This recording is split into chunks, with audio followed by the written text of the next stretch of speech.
Bonsoir à tous et bienvenue en direct sur KTV. Nous sommes le mardi 3 mars et à la une de cette édition, la propagation du coronavirus Covid-19 se poursuit avec près de 3100 morts à travers le monde.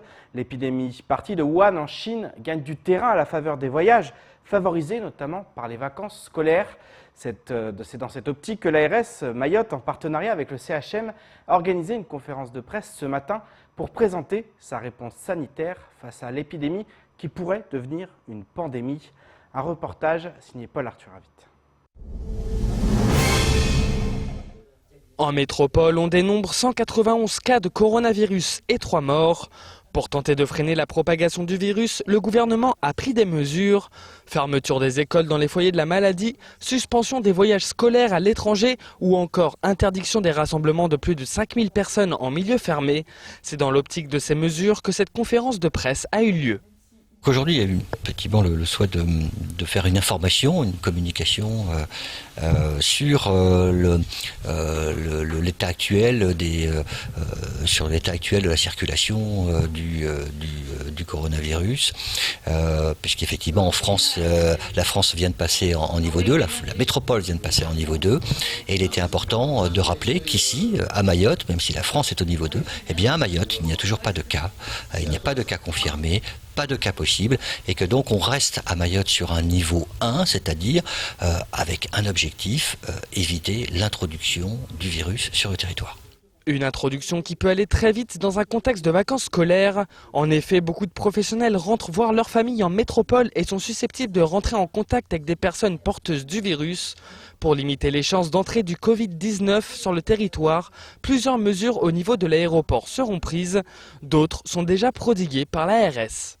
Pour limiter la propagation du virus, il y a surtout bien sûr le lavage de mains, de manière très fréquente, avec de l'eau, du savon, une solution hydroalcoolique, c'est déjà très bien.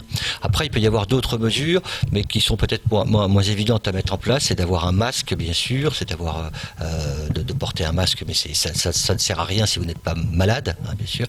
Mais par contre, c'est quand vous éternuez, d'utiliser un mouchoir à usage unique. Par exemple, voilà, ça ce sont des mesures barrières qui évitent en fait de diffuser du virus lorsque vous êtes malade ou que vous toussez ou que vous vous mouchez, effectivement de l'usage unique et puis jeter à la poubelle. Des mesures simples à prendre mais qui peuvent être compliquées lorsque l'on vit dans la pauvreté. L'ARS assure que tous les efforts seront faits pour empêcher ce virus de rentrer sur le territoire. Mayotte n'a pas besoin d'un virus en plus dans un contexte d'épidémie de dengue et de grippe. Et ce matin, nous recevions l'un des représentants de la CFDT au CHM qui est notamment revenu sur cette épidémie de coronavirus. Ce dernier a contredit les dires des autorités qui assurent que Mayotte est prête à faire face à l'épidémie. En effet, pour Henri Rigotard, la communication en interne n'est pas au rendez-vous, sans compter la saturation de l'hôpital en raison notamment de la dengue et de la grippe. Écoutons plutôt sa réaction lors de la matinale de Coésie. L'hôpital, au jour d'aujourd'hui, ne nous a pas présenté un projet. Donc vous êtes inquiet?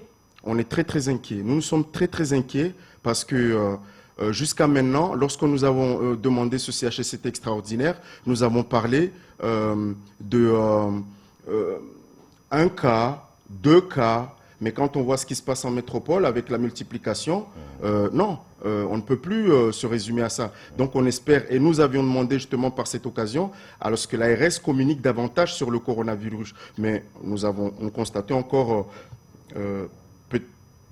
un manque de communication envers la population la plus concernée. Bon, il y a une conférence de presse cet après-midi. Oui, mais on n'a pas commencé à parler du coronavirus aujourd'hui et ce matin. Donc on espère qu'à partir de cet après-midi, que la communication sera à la hauteur. Et Henri Rigotard est surtout revenu sur le préavis de grève illimité déposé au CHM pour ce lundi 2 mars. L'intersyndicale s'en prend à nouveau à la directrice générale et au management au sein de l'hôpital. Cette fois, il n'est pas question des conditions de travail, mais d'organisation des services. Les syndicats souhaitent notamment que des personnes qui connaissent bien le territoire et s'y inscrivent dans le temps soient nommées dans les postes à responsabilité. Au montage, Leslie Vumenet. Une intersyndicale composée de FO, la CGT, la CFDT ou encore la CFE-CGC a décidé de déposer un préavis de grève au CHM. Les syndicats affirment que le dialogue social au sein de l'hôpital est rompu d'une manière irréversible avec la directrice. Le problème aujourd'hui, déjà, il est d'ordre général, c'est-à-dire la gestion d'une manière générale du management et des directions qui créent une instabilité continuelle. Il y a eu un travail fou depuis que la directrice qui est en place, elle est dans ses fonctions. Il y a eu un travail fou pour diviser les personnels, pour créer cette instabilité. Parce que on ne peut pas comprendre aujourd'hui, lorsque nous nous exprimons par exemple en intersyndical, elle répondra à un syndicat. Et lorsqu'on s'exprime en un syndicat, elle répondra à plusieurs syndicats. On ne comprend pas. Les syndicats réclament ni plus ni moins que la démission de la directrice générale Catherine Barbezieux. Ils exigent par ailleurs l'annulation de la nouvelle réorganisation en cours pour la direction des achats, ressources matérielles et des travaux du CHM. Le directeur vient en effet d'être nommé pour mener le projet Coppermo. Nous avons là affaire à la seule direction qui était capable d'avoir de la considération pour l'ensemble de ses agents. Ça veut dire quoi? C'est-à-dire qu'il y a une reconnaissance dans leur qualification. Et ça, c'est très important. Nous nous sommes battus pendant des années pour ça. C'est-à-dire que nous avons des agents qui étaient sous-gradés depuis des années.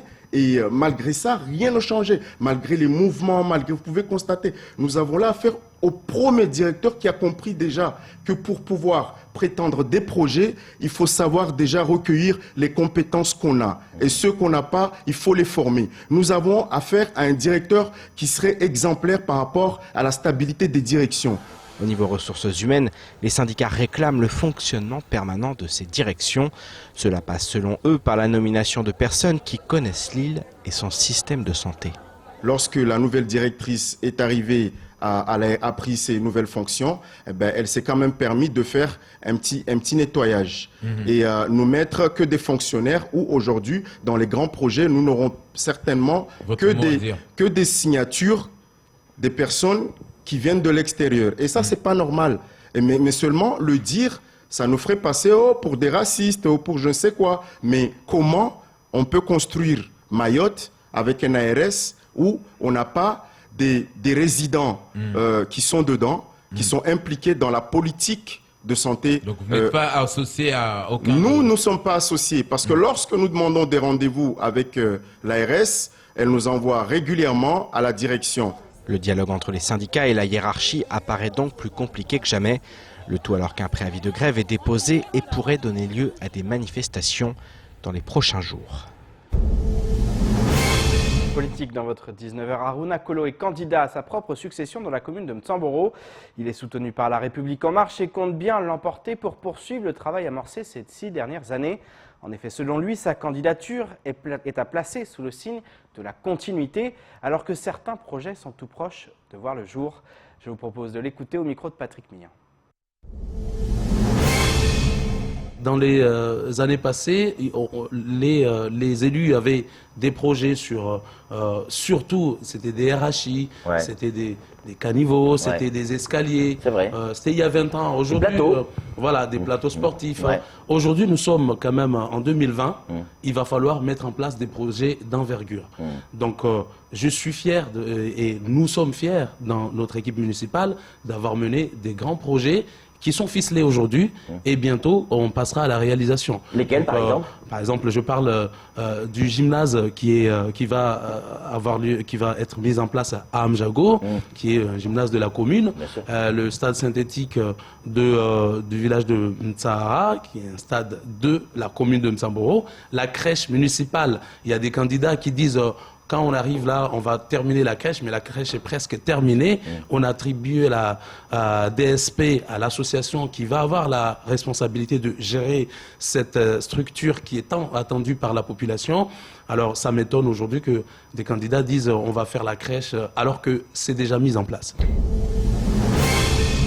Il est temps de faire le tour du reste de l'actualité locale, avec notamment les prix du carburant et du gaz ou encore des matinales d'information en droit du travail. Au montage, Leslie Vumenet. Dans le cadre de la dématérialisation des demandes de subvention du conseil départemental, la direction de la culture et du patrimoine informe que le téléservice qui lui est dédié porte le nom Culture et Patrimoine. Ce téléservice est actuellement mis en ligne de manière transitoire sur le lien www.cd976.fr et ce jusqu'à la validation par l'organe délibérant du règlement d'attribution des subventions culturelles qui accompagnera l'appel à projet 2020. À l'issue de cette validation prévue ce jour et sous réserve d'une décision favorable des élus, pourra être mis en ligne l'ensemble des documents susmentionnés. La date de dépôt des dossiers pourra donc se faire du mercredi 4 mars au vendredi 3 avril 2020. En cas de difficultés rencontrées durant cette nouvelle procédure, la direction de la culture et du patrimoine reste à votre disposition au 02 64 97 78 ou au 06 39 69 93 66 et par mail subvention.culture@cg976.fr. À l'occasion de la Journée internationale des droits des femmes, le Conseil départemental de Mayotte, à travers ses délégations à La Réunion et à Paris, rend hommage aux femmes mahoraises. À La Réunion, la DMR propose un échange intergénérationnel et interculturel entre femmes à travers la Journée de la femme mao-réunionnaise le vendredi 6 mars 2020. Partant du triste constat que les femmes mahoraises de La Réunion sont isolées, l'idée du conseil départemental de Mayotte est de proposer à celles-ci de s'ouvrir et rencontrer des femmes de toutes les communautés à travers une matinée d'échange, notamment autour de la parentalité. Cette première journée se veut le point de départ d'été des mamans, un rendez-vous trimestriel à travers La Réunion permettant aux femmes de se rencontrer et d'échanger sur leurs difficultés quotidiennes, leurs potentiels, leurs souhaits et envies, et la mise en valeur de leurs multiples talents. Hassani Saïd El Mirgani, lycéen mahorais âgé de 17 ans, a décidé de lancer une pétition intitulée « L'île de Mayotte brûle » pendant que nos responsables politiques sont en campagne. Il souhaite, je cite, alerter sur la prise en otage du 101e département par plusieurs individus qui mènent des actes de violence absurdes et de vandalisme où la population mahoraise est plus que terrorisée. La pétition s'adresse au président de la République, aux ministres et responsables politiques du pays. En effet, selon Hassani Saïd El Mirgani, il est grand temps de mettre fin à cette barbarie incessante, cette insécurité ambiante, avant que les pertes humaines ne s'alourdissent. Le lycéen conclut en affirmant qu'ensemble, nous formerons une seule voix, la voix du changement et du rétablissement de la paix. Un appel à l'unité à l'heure où journées, îles mortes et autres manifestations contre la violence sont lancées sur les réseaux sociaux. Et on termine cette édition avec la séance plénière qui s'est tenue ce matin au sein de l'hémicycle du département. À l'ordre du jour, le débat d'orientation budgétaire 2020. L'occasion pour l'exécutif de présenter les finances en 2019 et de se projeter sur l'année à venir. Bonne nouvelle, les comptes sont au vert, même si les débats ont été houleux en ce qui concerne notamment la répartition des enveloppes. Un sujet signé Paul-Arthur Avit et Leslie Jumenet.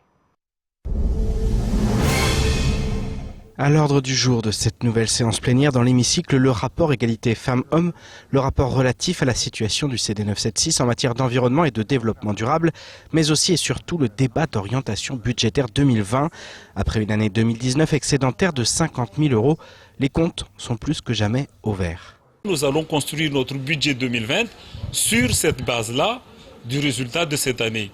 Et donc, nous construisons un budget qui tournerait aux alentours de 305 millions d'euros de fonctionnement pour l'année 2020 et 252 millions d'euros de budget de dépenses. Donc là aussi, on se prépare à un excédent sur l'année 2020 aux alentours d'un peu plus de 50 millions d'euros.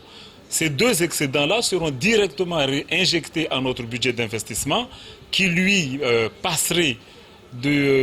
qui atteindrait à peu près 190 millions d'euros de budget d'investissement. Je rappelle tout simplement, c'est un chiffre qui n'a jamais été atteint en matière d'investissement. Ce document d'orientation budgétaire est une première étape. En effet, le budget primitif devrait être adopté dans le courant du mois d'avril, malgré quelques désaccords sur le volet social. Les discussions sur ce DOB ont donné lieu à des prises de parole beaucoup plus limitées dans la situation des cantons. Pour ce cas d'espèce, le canton de Pamandzi pour un bâtiment de PMI qui n'est pas encore, je dirais, opérationnel. Et le canton de Koungou, pareil, c'est pour une maison en réalité d'accueil et d'insertion de nos jeunes. Mais de façon globale, vous l'avez entendu, sur les orientations globales de ce DOB, les orientations ont été approuvées à l'unanimité. Daniel Zaidani est en effet monté au créneau sur certaines infrastructures sociales qui n'ont toujours pas vu le jour. Mais l'exécutif a assuré que le social serait une priorité en 2020. Il y a eu beaucoup de débats sur le social. Mais je crois que le débat est aussi... on connaît la situation de Mayotte aujourd'hui, donc toutes les compétences dedans ne sont pas les compétences du département, mais dans le cadre des compétences du département, nous proposons pour l'année 2020 d'accentuer encore nos actions. Comme je l'ai dit tout à l'heure, on était à environ 10 millions d'euros qu'on avait mis en place pour accompagner l'ensemble des structures. Je parle bien des structures d'accompagnement social.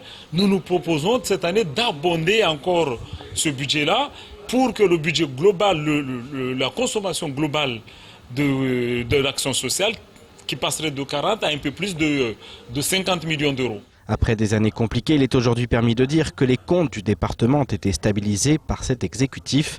Et si certains diront que cela s'est fait au détriment des investissements, le conseil départemental semble aujourd'hui armé pour aller frapper aux portes des financeurs. Et c'est ainsi que s'achève cette édition. Merci de nous rester fidèles sur KTV. Vous retrouvez votre journal demain dès 19h pour tout connaître de l'actualité locale. Excellente soirée sur Kwesi.